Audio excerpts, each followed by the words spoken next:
కేటీఆర్ సంచలన వ్యాఖ్యలు చేశారు. కేంద్ర మంత్రిగా ఉన్నప్పటికీ బండి సంజయ్కు ఇంటెలిజెన్స్ ఎలా పనిచేస్తుందో తెలియదన్నారు. బండి ఆరోపణలు హద్దు దాటాయన్నారు. బండి థర్డ్ గ్రేడ్ ఆరోపణలు చేశారంటూ కేటీఆర్ వ్యాఖ్యానించారు. దమ్ముంటే ఫోన్ ట్యాపింగ్ ఆరోపణలు సంజయ్ నిరూపించాలంటూ కేటీఆర్ సవాల్ చేశారు. లేదంటే 48 గంటల్లో క్షమాపణ చెప్పాలంటూ కేటీఆర్ డిమాండ్ చేశారు. లీగల్ నోటీసులు పంపిస్తా అంటూ కేటీఆర్ హెచ్చరించారు. మంత్రిగా పనిచేయడం అంటే ఢిల్లీ బాసుల చెప్పులు మోసినంత ఈజీ కాదంటూ కేటీఆర్ వ్యాఖ్యానించారు. దీనికి సంబంధించి కేటీఆర్ ఒక ట్వీట్ చేశారు. మీరు ఆర్టీవీ స్క్రీన్ మీద ఎక్స్క్లూజివ్గా ట్వీట్ను కూడా చూస్తున్నారు. దానికంటే ముందు బండి సంజయ్ ఈ ఫోన్ ట్యాపింగ్ కేసుకు సంబంధించి సిట్ ముందు విచారణకు హాజరైన తర్వాత చాలా కీలకమైనటువంటి వ్యాఖ్యలు చేశారు. ముఖ్యంగా మరోవైపు రేవంత్ రెడ్డి గవర్నమెంట్ను కూడా ఆయన కార్నర్ చేసే ప్రయత్నం చేశారు. కేటీఆర్ రేవంత్ రెడ్డి కుమ్మక్కయ్యారని, కాంగ్రెస్ గవర్నమెంట్తో కుమ్మక్కయ్యారని, అందుకే వాళ్ళకి క్లీన్ చిట్ ఇచ్చే ప్రయత్నం కాంగ్రెస్ చేస్తుందంటూ ఆయన విమర్శించారు. అలాగే తన ఫోన్లు, చివరికి మహిళల ఫోన్లు, దంపతుల ఫోన్లు అన్నీ కూడా విన్నారు, అన్నీ ట్యాప్ చేశారు అంటూ కూడా బండి సంజయ్ చేసినటువంటి వ్యాఖ్యలు ఇప్పుడు సంచలనంగా మారాయి. రోజు రోజుకి ఈ ఫోన్ ట్యాపింగ్ వ్యవహారం ఎక్కడా కూడా సద్దు మనగట్లేదు. కేటీఆర్ ఎంత ప్రయత్నించినా సరే, మరోవైపు బీఆర్ఎస్ ఎన్ని ప్రయత్నాలు చేసినా మాకు సంబంధం లేదని చెప్పే ప్రయత్నం కేసీఆర్ కానీ కేటీఆర్ కానీ చేసే ప్రయత్నం చేసినా సరే, దీనికి సంబంధించి వరుసగా మనం ఆరోపణలు చూస్తూనే ఉన్నాం. ఈ నేపథ్యంలో బండి సంజయ్ అసలు ఏమన్నారు ఒకసారి ఆయన మాటల్లో విందాం. ముందుగా ఇంతకంటే ఘోరం ఇంకో అసలు విషయం ఏంటంటే, ఇంకా ఆశ్చర్యకరమైన విషయం ఏంటంటే, టీఎస్పీఎస్సీ పేపర్ లీకేజ్ కేసును విచారిస్తున్న జడ్జి ఫోన్ కూడా ట్యాప్ చేసింది.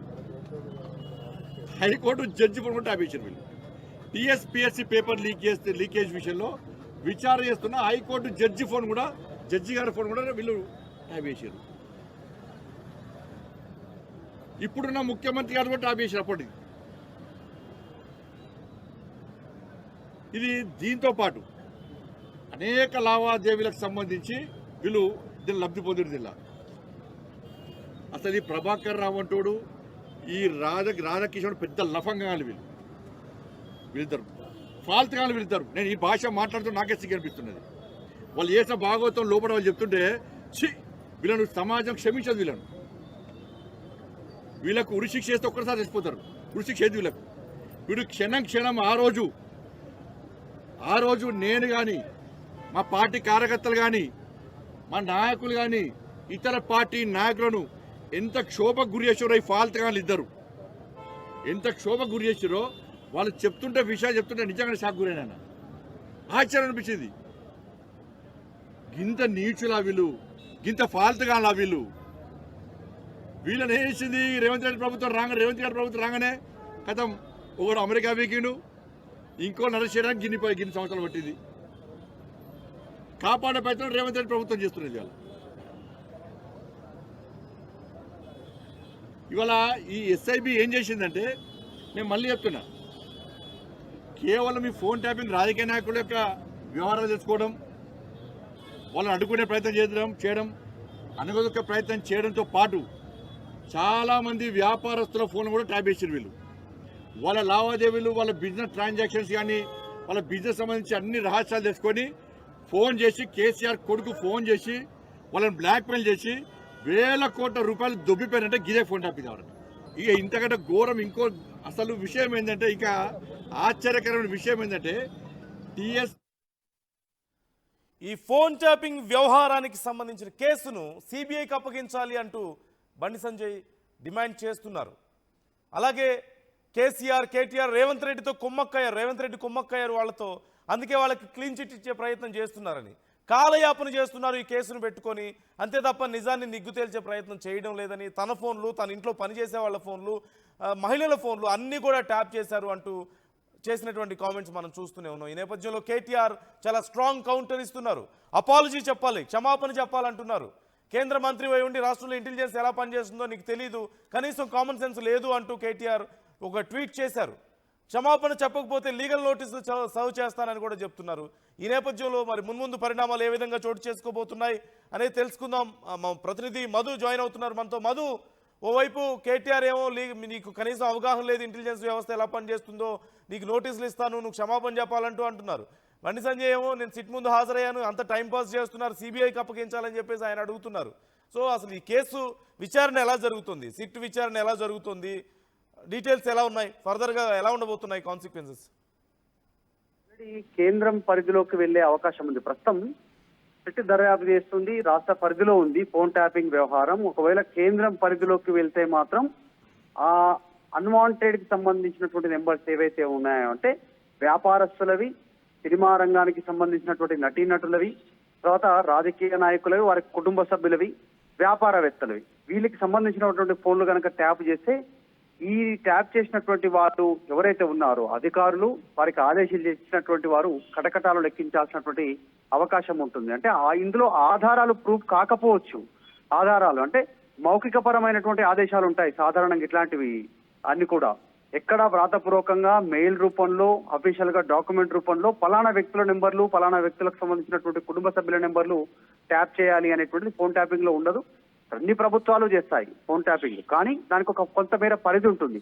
అసాంఘిక కార్యక్రమాలు చేసేవాళ్ళు, ప్రభుత్వాన్ని విచ్ఛిన్నకరం చేసేవాళ్ళు, తర్వాత సమాజంలో ఇంకేదో విధ్వంసాన్ని సృష్టించాలనుకుంటున్నటువంటి వాళ్ళు, ఇంటెలిజెన్స్ వారి సిబ్బంది వారిపైన దృష్టి పెడతారు. ఉగ్రవాద కార్యకలాపాలు, దేశ సరిహద్దులకు సంబంధించినటువంటి విషయాలు, రాష్ట్ర సరిహద్దులకు సంబంధించిన విషయాలు, లేదంటే డ్రగ్స్, స్మగ్లింగ్, ఇంకా ఇతరత్రకు సంబంధించినటువంటి వాటి వాళ్ళపైన ఫోకస్ చేసేటువంటి అవకాశం ఉంటుంది. కఠినమైన నేరస్తులు, నక్సల్స్, వీళ్ళందరూ కాకుండా వ్యాపారవేత్తలు, రాజకీయ నాయకుల కుటుంబ సభ్యుల ఫోన్లు డెల్ ఏర్పాటు చేసి రికార్డు చేయడం, ఆ డేటానంతా తీసుకెళ్లి ధ్వంసం చేసి హుస్సేన్ సాగర్ లో పడేయడం, మూసీ నది సంబంధించిన పరివాహక ప్రాంతాల్లో పడేయడం, ఇవన్నీ దర్యాప్తులో తేలాయి.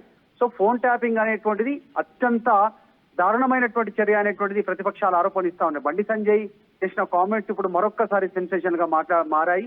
బండి సంజయ్ కామెంట్స్ కేటీఆర్ ఖండించే ప్రయత్నం చేశారు, కానీ ఫోన్ ట్యాపింగ్ చేసినటువంటి వ్యవహారంలో అధికారులంతా ఇప్పటికే వారి దర్యాప్తులో భాగంగా వాళ్ళు ఒప్పుకున్నారు. వారు డిజిటల్ డాక్యుమెంట్స్, డిజిటల్ ఎవిడెన్స్ ఎక్కడ ధ్వంసం చేశారు, ఎవరు చెప్తే ఎంతమంది ఫోన్లు ట్యాప్ చేశారు, ఇప్పటికే మనం చూసాం. సిట్ విచారణలో ప్రతి ఒక్కరు హాజరవుతున్నారు, మీ ఫోన్లు ట్యాప్ అయ్యాయి మీ ఈ రోజు నుంచి అని వాళ్ళ నుంచి వివరణ తీసుకుంటున్నటువంటి సిచ్యువేషన్. ఒక బిగ్ షాట్స్ ఒక్కలే కాదు, వారికి సంబంధించినటువంటి అనుచరుల గణానికి సంబంధించినటువంటి వాళ్ళ ఫోన్లు కూడా ట్యాప్ అయినటువంటి ఇన్సిడెంట్ కనపడింది. కాబట్టి దీన్ని చాలా సీరియస్ గా తీసుకోవాలి. కేంద్రం సిబిఐకి అప్పగిస్తే దీన్ని పెద్ద ఎత్తున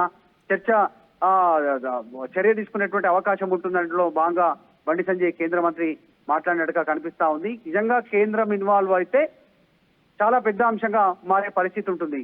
కేంద్రం అనుమతి లేకుండా ఫోన్లు ట్యాప్ చేయడానికి లేదు. త్వరలో కొత్త రూల్ కూడా తీసుకొచ్చే ప్రయత్నం చేస్తా ఉంది కేంద్ర ప్రభుత్వం. ప్రస్తుతానికి ఇది త్వరలో కేంద్రం దీనిపైన దృష్టి పెట్టనుంది, ఫోన్ ట్యాపింగ్ పైన అనేటువంటి చర్చ అవుతుంది.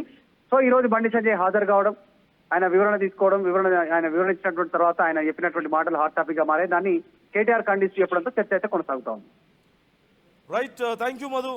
ఒకసారి బండి సంజయ్ కామెంట్స్ ఇప్పటికే మనం చూసాం స్క్రీన్ మీద, మీకు ఆర్టీవీ ఎక్స్క్లూజివ్గా కేటీఆర్ చేసినటువంటి ట్వీట్ను కూడా చూపిస్తుంది. నేను ఒకసారి చదివి వినిపించే ప్రయత్నం చేస్తాను. అసలు కేటీఆర్ ఏం ట్వీట్ చేశారు, ఏం రెస్పాండ్ అయ్యారు అనేది. Despite being MOS of the home, కేంద్ర మంత్రి అయ్యండి Bandi Sanjay neither has understanding of how intelligence works nor has any basic common sense. Intelligence ఎలా పనిచేస్తుందో నాలెడ్జ్ లేదు కేంద్ర మంత్రి అయ్యండి, అలాగే బేసిక్ కామన్ సెన్స్ కూడా లేదు అంటూ ఆయన చెప్తున్నారు. His reckless statements have crossed a line to initiate such a cheap allegations and make third-rated statements has to be new law even for him. Bandi Sanjay in his desperation for political relevance resorted to what he does best, cheap drama on the streets. I dare him to prove if there is even an iota of truth to that so-called phone tapping allegations. I'll be serving formal legal notice, and if you don't retract to what your statements and issues public apology within next 48 hours, I will drag you to the court of law. అంటూ లాస్ట్లో ఒక point కూడా స్పెసిఫిక్గా mention చేశారు. If only working as a responsible minister was as easy as a carrying the chappal of Delhi bosses అంటూ ఆయన చేసినటువంటి comments చాలా ఘాటుగా వ్యాఖ్యానించారు. ఢిల్లీ పెద్దల బూట్లు మోస్తున్నారు అంటూ ఆయన వ్యాఖ్యానించారు. లీగల్ నోటీస్ సర్వ్ చేస్తానన్నారు, అలాగే చాలా చీప్గా మాట్లాడుతున్నారు, బి గ్రేడ్ మాటలు మాట్లాడుతున్నారు, మరింత క్రింది స్థాయికి దిగజారిపోయారు బండి సంజయ్ అంటూ కేటీఆర్ చేసినటువంటి ట్వీట్ మనం చూస్తున్నాం, మీకు స్క్రీన్ మీద క్లియర్గా కనిపిస్తుంది. మరోవైపు బండి సంజయ్ చేసినటువంటి కామెంట్స్ కూడా చూసాం. బండి సంజయ్ ఈ ఫోన్ ట్యాపింగ్ వ్యవహారాన్ని సిబిఐకి అప్పగించాలి అంటున్నారు. చాలా రోజుల నుంచి బీజేపీ ఇదే కోరుతోంది. ఫోన్ ట్యాపింగ్ వ్యవహారం రాష్ట్ర ప్రభుత్వం తేల్చదు, రాష్ట్ర ప్రభుత్వం కేవలం కాలయాపన చేస్తోంది. గతంలో కేసీఆర్ ఎలాగైతే ఈ ఓటుకు నోటు కేసును డ్రాగ్ చేస్తూ వచ్చి చివరికి తమ రాజకీయాల కోసం వాడుకున్నారో, ఇప్పుడు రేవంత్ కూడా అదే చేస్తున్నారు. అంతే తప్ప దీంట్లో ఏ విషయం తేలదు. దీన్ని సిబిఐకి అప్పగించాలి ఫోన్ ట్యాపింగ్ వ్యవహారాన్ని అంటూ బండి సంజయ్ కానీ బీజేపీ నాయకులు కానీ కోరుతున్నారు. అలాగే కేటీఆర్, కేసీఆర్, రేవంత్ రెడ్డి వీళ్ళందరూ కూడా కుమ్మక్కయ్యారు. అందుకే వాళ్ళ క్లీన్ చిట్ ఇచ్చే ప్రయత్నం చేస్తున్నారు. కాంగ్రెస్ ప్రభుత్వం ఈ ఫోన్ ట్యాపింగ్ వ్యవహారాన్ని తేల్చదు, ఇంకా కేసీఆర్ని కేటీఆర్ని తప్పిస్తుంది అంటూ బీజేపీ నాయకులు మాట్లాడుతున్నారు. బండి సంజయ్ మాట్లాడుతున్నారు. ఈ ఫోన్ ట్యాపింగ్ వ్యవహారం మీద మొదటి నుంచి తాను స్పందిస్తున్నానని, తాను అతిపెద్ద బాధితుడినని, వాళ్ళ కుటుంబంలో ఉన్నటువంటి మహిళల ఫోన్లు కూడా ట్యాప్ చేశారు అంటూ బండి సంజయ్ మాట్లాడినటువంటి తీరు మనం చూసాం. అందరి చివరికి వాళ్ళ సొంత పార్టీలో హరీష్ రావు ఫోన్ ట్యాప్ అయింది అంటున్నారు. సొంత పార్టీలో ఉన్నటువంటి నాయకుల ఫోన్లు, మహిళల ఫోన్లు అందరివి ట్యాప్ చేసి విన్నారు. ఇద్దరు దంపతుల సంభాషణ కూడా విన్నారు అంటూ ఇలా మాట్లాడినటువంటి సందర్భాన్ని మనం చూసాం. ఈ నేపథ్యంలో ఇప్పుడు ఇంకా ఫోన్ ట్యాపింగ్ వ్యవహారం మీద మరోవైపు కేసీఆర్ గతంలో మాట్లాడారు. ఇంటెలిజెన్స్లో భాగంగా మేము కొన్ని ఫోన్లు ట్యాప్ చేస్తాం, అంతే తప్ప మాకేం సంబంధం, అసలు సీఎంకి ఏం సంబంధం ఉంటుంది, మా నాయకులకి ఏం సంబంధం ఉంటుంది, అది ఇంటెలిజెన్స్ చూసుకునే పని కదా అని చెప్పి కేసీఆర్ మాట్లాడారు. కేటీఆర్ అదే మాట మాట్లాడుతున్నారు.